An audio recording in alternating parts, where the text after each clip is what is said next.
Danam, I think, is very good opportunity for everyone to experience the entire circle as a whole, all the activities. There is so much that goes on behind the scenes, right? One thing that you do every day in your life is having food. The way you eat food, the way you consume food, if that itself changes, your entire life is being changed in a way. That's the magic it has. Volunteering for Prana Danam has taught me, you don't need to put brakes on your inclusivity. When you really see this whole process happen right in front of your eyes and you're a part of it, you definitely eat food in a different way.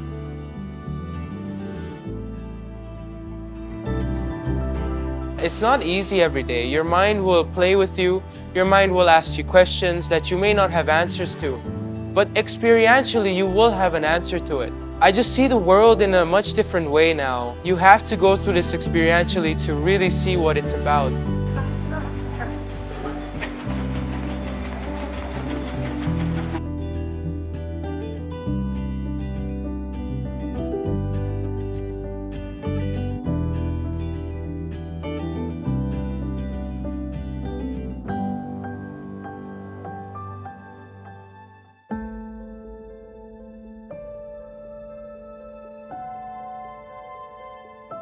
There are two parts to the program.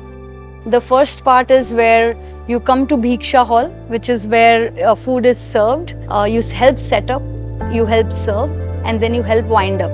This for 4 days is one set of the program.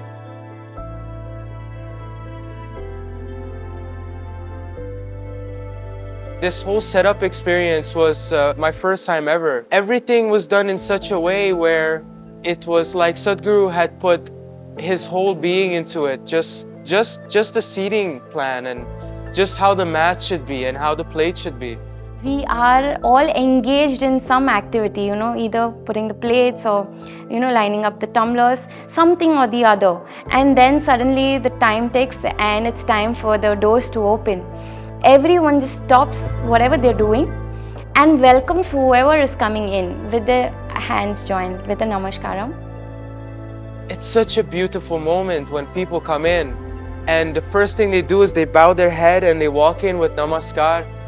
It touches you in such a profound way. We start with the invocation once the chant stops. Everybody chants at the same time with the same reverberation.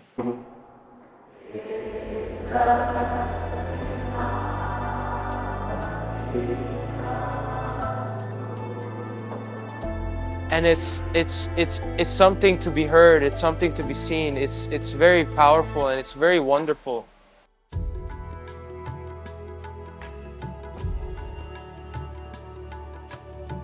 It's said the way you serve food, the food takes that energies.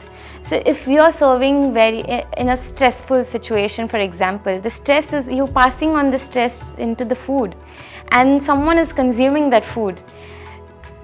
That changed the way I served food. Every plate that I serve is an individual experience. It creates this connection to the person that you're serving.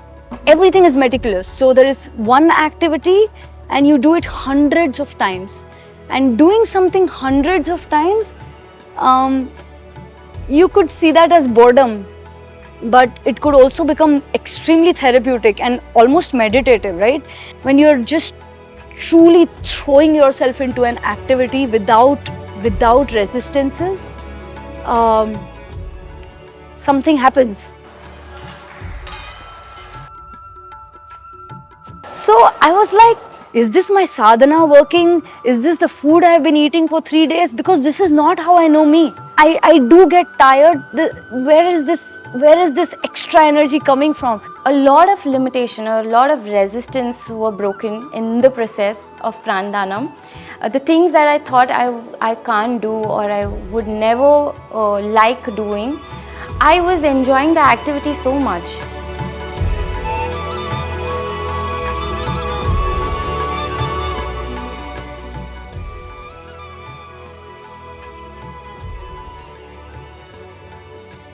Another schedule would be starting at 5:30 with Guru Puja here at Akshaya.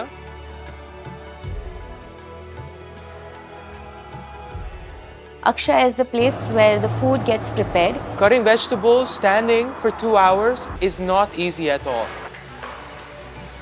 Thousands of people come to eat. It's so amazing to know every single day for each meal the food is prepared well in time.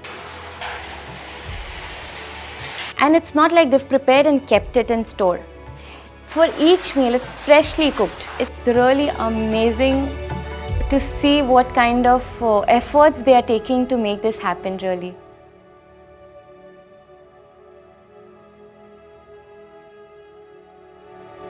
There was never a day where the food came out late to a Bhiksha hall or the food was served late in Bhiksha hall.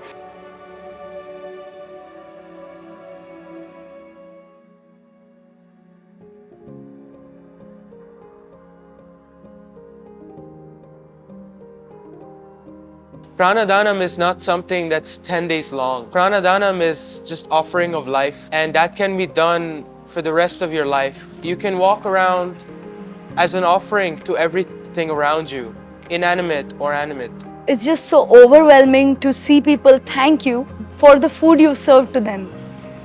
You didn't pay for this food. You didn't make this food. You're just serving this food. And they're saying thank you to you for putting that food on their plate. In inner engineering, they say like, be the mother to the world. And this was all theoretical in my head. But when you're doing Prana Danam, you're living that each and every moment. You can't serve just like a robot to everyone. That sense of motherly feeling will come in you while you're doing that service.